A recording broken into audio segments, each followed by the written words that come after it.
আসসালামু আলাইকুম। আজকে আমি শাকের রেসিপি নিয়ে হাজির হলাম। কিভাবে গ্রিন রেখে শাকটা ভাজি করা যায় আর শিম আর আলু দিয়ে দারুণ মজার একটা শাক।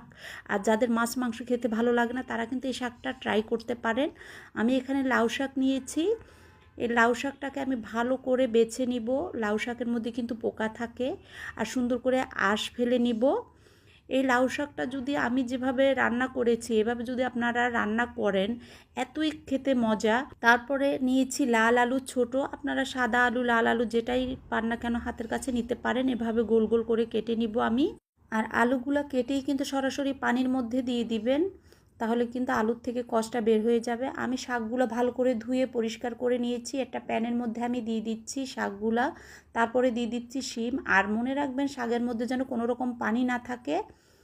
তারপরে আমি দিয়ে দিচ্ছি সেই আলুটা যেটা কেটে রেখেছিলাম, দিয়ে আমি এখানে দিয়ে দিব কাঁচামরিচ। ঝাল পরিমাণ মতন দিয়ে দিবেন আপনারা, আমি একটু বেশি পরিমাণই দিলাম। দিয়ে দিলাম 1 মুঠ আমি পেঁয়াজ, দিয়ে দিচ্ছি লবণ স্বাদ মতন, দিয়ে আমি ঠিক 1 মিনিট আমি ঢাকনা দিয়ে দিব।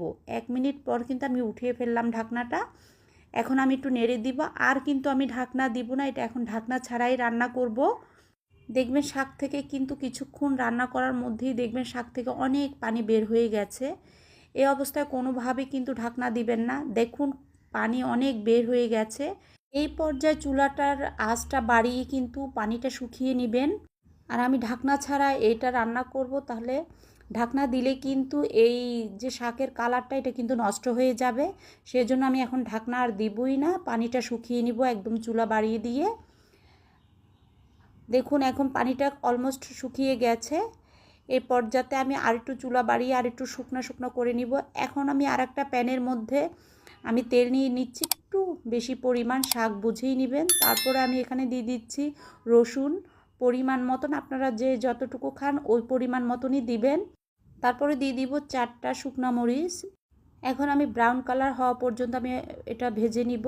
ব্রাউন কালার এসে গেছে। আমি কিন্তু আরেকটা চুলার মধ্যে ওই শাকটা কিন্তু দিয়ে দিচ্ছিলাম পানিটা শুকিয়ে যাওয়ার জন্য। দেখুন পানিটা প্রায় শুকিয়ে আসছে। আমি এখন এই রসুনটা এখানে দিয়ে দিলাম, তার মানে বাগার দিয়ে দিলাম। এখন এটাকে ভালো করে নেড়ে চেড়ে একদম শুকিয়ে নিতে হবে। দেখুন শাকের যে গ্রিন কালারটা কিন্তু রয়ে গেছে।